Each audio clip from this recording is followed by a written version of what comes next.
Assalamualaikum warahmatullahi wabarakatuh. Bismillahirrahmanirrahim. Alhamdulillah. Allahumma shalli wa sallim wa barik ala sayyidina Muhammad. Pada kesempatan ini saya akan menyampaikan tentang wawasan Wiyata Mandala atau pengenalan lingkungan sekolah yang kita sampaikan dalam kegiatan masa ta'aruf siswa MTS Salafiyah tahun 2021. Yang pertama, pengertian wawasan Wiyata Mandala. Wawasan berarti cara meninjau, cara memandang, cara melihat, cara tanggap indrawi terhadap suatu lingkungan. Wiyata berarti pendidikan, Mandala berarti lingkungan, bundaran atau bulatan atau lingkungan. Wawasan Wiyata Mandala adalah cara memandang sekolah sebagai lingkungan pendidikan dan pembelajaran. Jadi kita sebagai warga madrasah, warga sekolah harus mengetahui atau bisa bagaimana cara memandang terhadap lingkungan di sekolah kita. Ada 5 komponen penting dalam wawasan Wiyata Mandala. Yang pertama adalah yayasan. Jadi yayasan kita adalah Yayasan Salafiyah Tegalsari. Yang kedua adalah lembaga atau bentuk lembaga kita MTS Salafiyah. Jadi nama-nama sekolah itu adalah bentuk suatu lembaga. Yang ketiga adalah organisasi siswa intra sekolah. Dan yang keempat adalah struktur kelas. Yang kelima adalah peran peserta didik dalam wawasan Wiyata Mandala. Yayasan Salafiyah Tegalsari. Yayasan ini merupakan induk dari suatu lembaga. Yayasan ini bisa menaungi beberapa lembaga. Seperti yang kita tahu, di Yayasan Salafiyah Tegalsari ini menaungi beberapa lembaga, diantaranya MTS Salafiyah, ada MI Miftahul Hidayah, dan RA Khadijah 26. Jadi yayasan ini yang merupakan induk dari beberapa madrasah atau sekolah. Lembaga MTS Salafiyah atau MTS Salafiyah itu sendiri tentunya mempunyai suatu struktur kelembagaan yang diantaranya yang pertama ada kepala madrasah.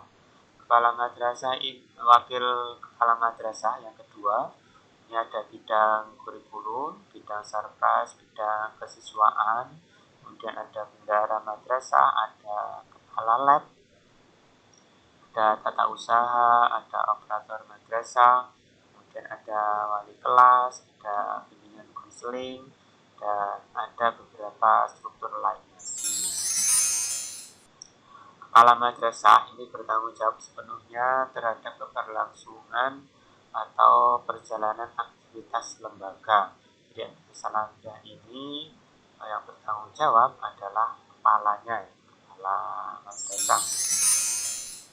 Sementara wakil kepala bidang kurikulum ini membantu kepala madrasah dalam bidang kurikulum dan segala sesuatu yang terkait dengan pembelajaran, seperti penentuan jadwal belajar mengajar, jadwal kegiatan-kegiatan yang lainnya. Kalau kita tahu di MTS ini tentunya mata pelajarannya lebih banyak daripada di tingkat sebelumnya. Ada Quran Hadis, Fikih, SKI, bahasa Arab, dan lain-lainnya. Ini yang mungkin belum ada atau tidak ada di tingkat sekolah dasar atau SD. Kemudian wakil kepala bidang sarpras ini membantu kepala madrasah dalam bidang sarana dan prasarana pendidikan. Sarana itu adalah hal-hal yang berkaitan langsung dengan pembelajaran. Ini harus ada karena berkaitan langsung. Seperti alat-alat seperti ini, kalau kita belajar secara daring, maka sarananya adalah HP, kemudian paket, dan lain sebagainya. Kalau prasarana ini adalah segala sesuatu yang berkaitan dengan pendidikan namun tidak secara langsung. Dengan tidak adanya pun pembelajaran masih bisa terlaksana, seperti toilet ataupun hal-hal lain, alat-alat musik dan lain sebagainya. Ini merupakan prasarana. Prasarana ini fungsinya hanya untuk menunjang kegiatan pembelajaran. Wakil Kepala Bidang Kesiswaan ini membantu Kepala Madrasah dalam segala hal yang berkaitan dengan peserta didik. Misal kedisiplinan, ketertiban peserta didik ini akan diurusi oleh Wakil Kepala Bidang Kesiswaan. Kemudian bendahara madrasah ini yang mengurusi atau melaksanakan tugas yang berkaitan dengan keuangan, pembiayaan, dan juga pembayaran. Ini diurusi oleh bendahara madrasah. Jadi jika peserta didik berurusan dengan keuangan atau pembayaran, bisa menghubungi bendahara madrasah. Kemudian ada kepala laboratorium yang bertugas melaksanakan dan bertanggung jawab tentang pemanfaatan dan pemeliharaan laboratorium. Di tingkatan madrasah sanawiyah ini ada lab komputer ini yang sering digunakan untuk ujian dan dimanfaatkan untuk kegiatan belajar mengajar yang lainnya. Ini dilaksanakan atau dipandu oleh yang namanya kepala laboratorium. Kemudian ada tata usaha dan operator, ini melaksanakan tugas yang berkaitan dengan administrasi seperti persyaratan-persyaratan pendaftaran peserta didik baru, apa saja yang harus dikumpulkan. Ini berurusan dengan tata usaha dan operator. Karena berkas-berkas yang dikumpulkan ini nantinya akan dijadikan dasar untuk pendataan siswa yang akan dimasukkan ke dalam data online. Kemudian ada wali kelas. Wali kelas ini membantu keaktifan suatu kelas. Jadi bagaimana kelas bisa lebih hidup, kelas bagaimana bisa lebih menarik, lebih kreatif. Ini akan dibantu oleh wali kelas. Tentunya dalam setiap kelas ini ada seorang guru yang bertugas sebagai wali kelas. Kemudian ada bimbingan konseling. Dalam suatu lembaga pendidikan tentunya ada yang bertugas sebagai bimbingan konseling yang memberikan pembinaan moral yang diperlukan oleh peserta didik. Kemudian ada namanya organisasi siswa intrasekolah atau OSIS.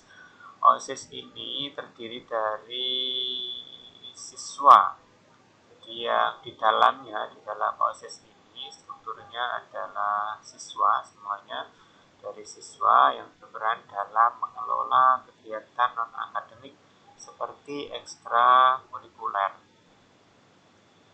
dan kegiatan-kegiatan lain yang bersifat non-akademik ini ditakarsai atau dipandu atau dimanajemen oleh OSIS. Jadi peserta didik nanti bisa ikut di dalam kegiatan OSIS ini atau masuk di dalam kepengurusan organisasi siswa intrasekolah.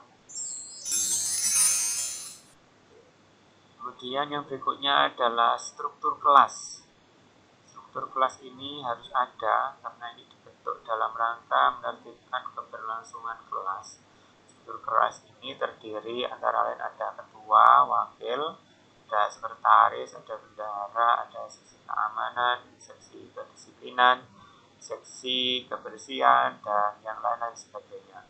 Ini tentunya semuanya penting agar kelas bisa terjamin kondusif, aman, bersih, indah. Ini harus dibentuk struktur kelas.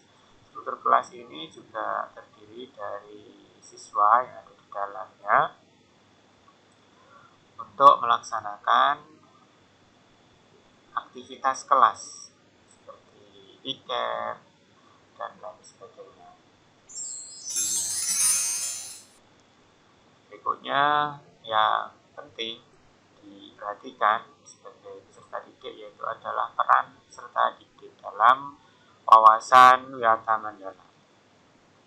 Yang pertama, peserta didik itu harus mentaati tata tertib yang berlaku di sekolah tanpa kecuali. Siapapun peserta didik tanpa memandang bulu, entah anaknya kepala madrasah, anaknya guru, anaknya siapapun, tanpa terkecuali harus mentaati tata tertib atau hukum berlaku sama dalam setiap peserta didik. Hormat dan sopan kepada guru dan warga sekolah yang lain.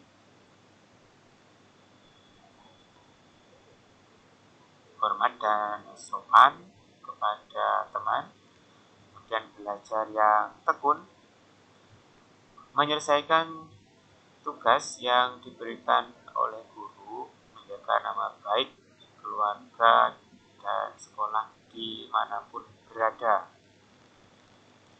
Peserta didik ini juga harus menjauhi narkoba, kemudian menjaga dan memelihara fasilitas belajar dan mengajar.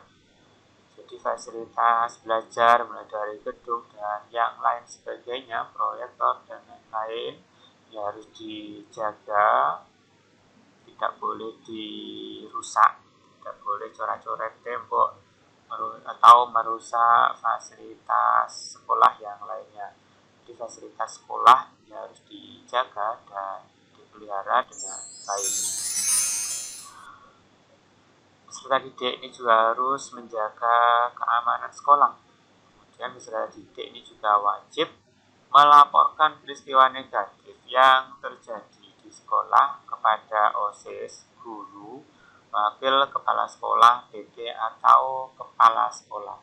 Jadi kalau melihat hal-hal yang negatif di sekolah, di kelas, ataupun di luar sekolah yang masih berkaitan atau menyangkut nama sekolah, maka ini harus ada yang melaporkan.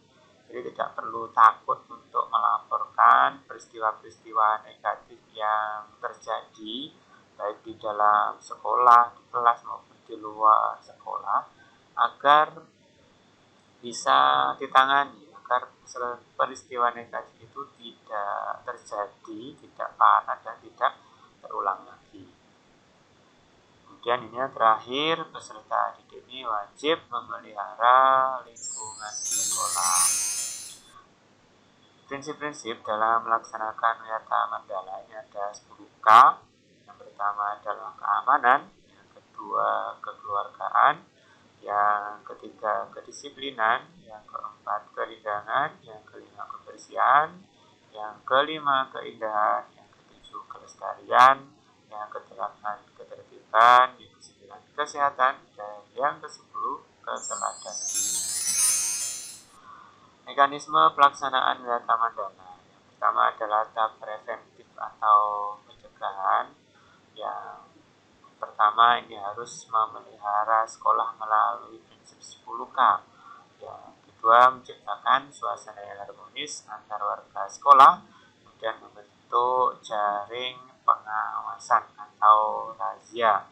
Kemudian menghilangkan bentuk peloncoan saat MOS. Peloncoan ini adalah bully ya, membuli, tidak boleh membuli sama teman. Kemudian mengisi jam kosong dengan kegiatan ekstra kurikuler, meningkatkan keamanan dan ketertiban saat berangkat dan usai sekolah. Ada tahap represif atau tahap penanganan. Pertama adalah mendamaikan pihak yang terlibat perselisihan. Kemudian yang kedua menetralisir isu negatif yang berkembang. Kemudian berkoordinasi dengan pihak keamanan bila ada kriminal di sekolah. Kemudian penyelesaian kasus secara hukum terhadap kasus yang melibatkan pihak luar sekolah, mengadakan bimbingan dan penyuluhan, memberikan sanksi sesuai tata tertib yang berlaku. Sekian, semoga bermanfaat. Terima kasih atas perhatiannya. Assalamualaikum warahmatullahi wabarakatuh.